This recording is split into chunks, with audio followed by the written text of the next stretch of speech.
Never in my life did I think Nvidia would make a 2-slot 5090, but here it is. They've just announced their new GPUs, which are dropping this month, and I've got some thoughts. I mean, whenever Jensen hops on stage with a jacket that looks like this, you already know he's going to drop some heat. Look at that, disco lights in here. So this is the new 50 series, it's codenamed Blackwell, and they've announced 4 GPUs so far. The 5070, the 5070 Ti, the 5080, and the 5090. And first of all, I'm actually very surprised with how good the pricing is here. I was expecting these to be more expensive than the 40 series, but for the most part, they're not. The 5080 is $200 cheaper than the 4080, and the 5070 Ti and 5070 are now $50 less.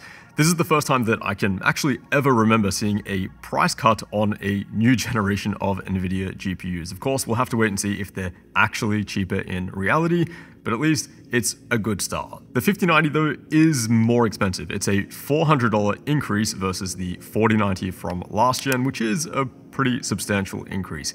Can that increase be justified though? Let's take a look at the specs first. The new 5090 sees a 20% increase in transistor count versus the 4090, a 33% increase in the CUDA core count, and now double the memory capacity, now at 32 gigs. Nvidia has now also upgraded to GDDR7 for all of these GPUs. They haven't listed the new faster clock speeds, but along with the 512-bit memory bus on the 5090, we see a bandwidth of 1.8 terabytes per second, which is just monstrous. I'm guessing this massive spec bump for the memory is how they're at least trying to justify the price increase here. I do a lot of work in Blender recently. My video edits are just getting heavier and heavier by the day, and I'm really loading up the VRAM on my 4090, so I'm interested to see what the performance difference is like there. Of course, for gaming, it's not really going to make a difference, 24 to 32 gigs, but for those workstation workloads, I mean, even just looking at the bandwidth increase, it should be a very nice bump. All of the new GPUs also get upgraded to the new DisplayPort 2.1, which is really nice. Not many monitors on the market have that, but for future displays, it only makes sense to make the upgrade to that port now.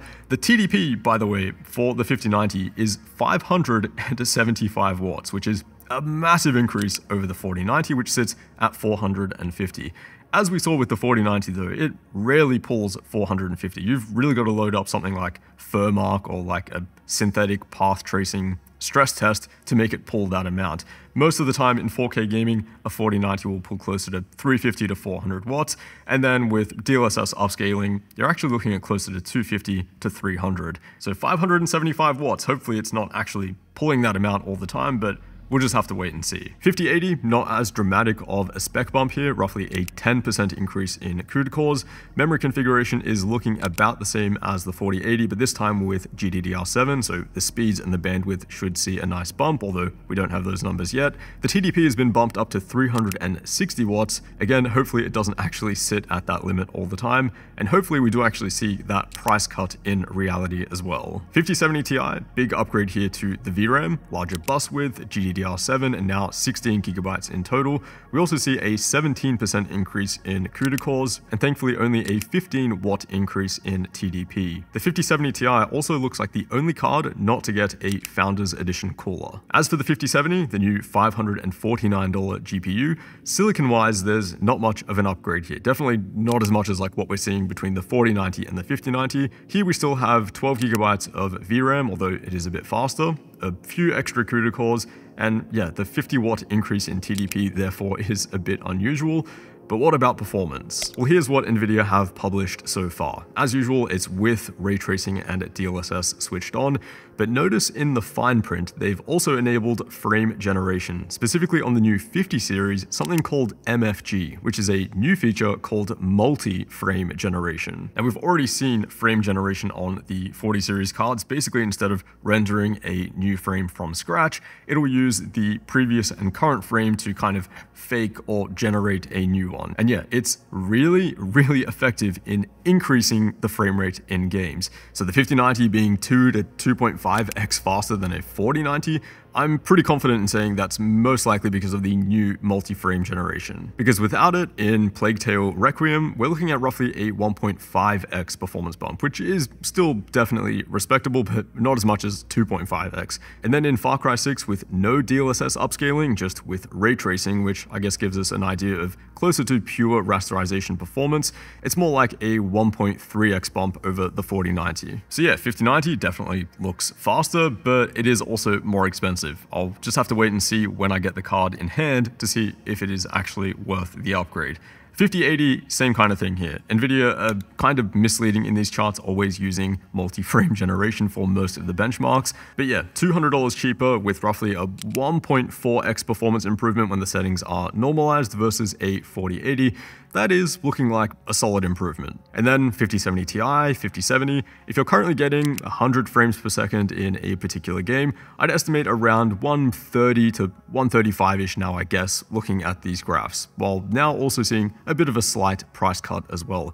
Again, we'll have to wait and see what the real performance gains are once I get these cards in hand. At the moment, it's looking like a pretty typical bump. One of the first things I noticed though was Jensen on stage holding the new 5090, and it's actually gotten smaller. So this is the 4090, it is a 3-slot GPU, as you can see it's quite thick at the back.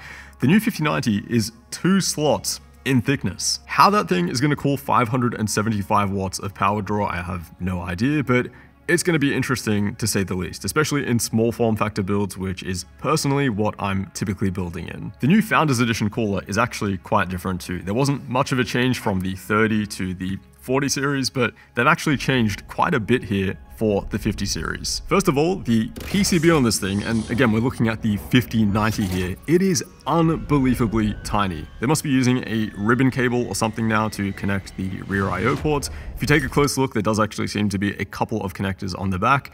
But yeah, the actual PCB itself is unbelievably compact. The 4090 was already small. This thing is at a different level. Can you imagine how small the custom water blocks are going to be for this thing? I cannot wait. But the actual thermal design of the new Founders Edition cooler this time around is different. They've actually gotten rid of this right here, the blower fan, which ejects hot air out of the case.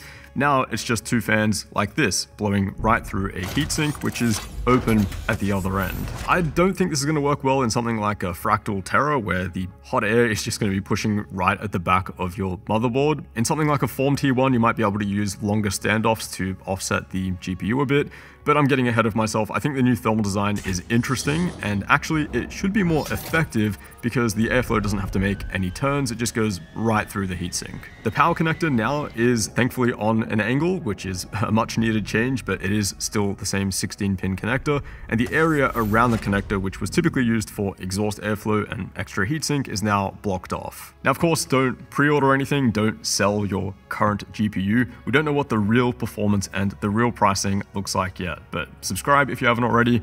That shouldn't be too much longer.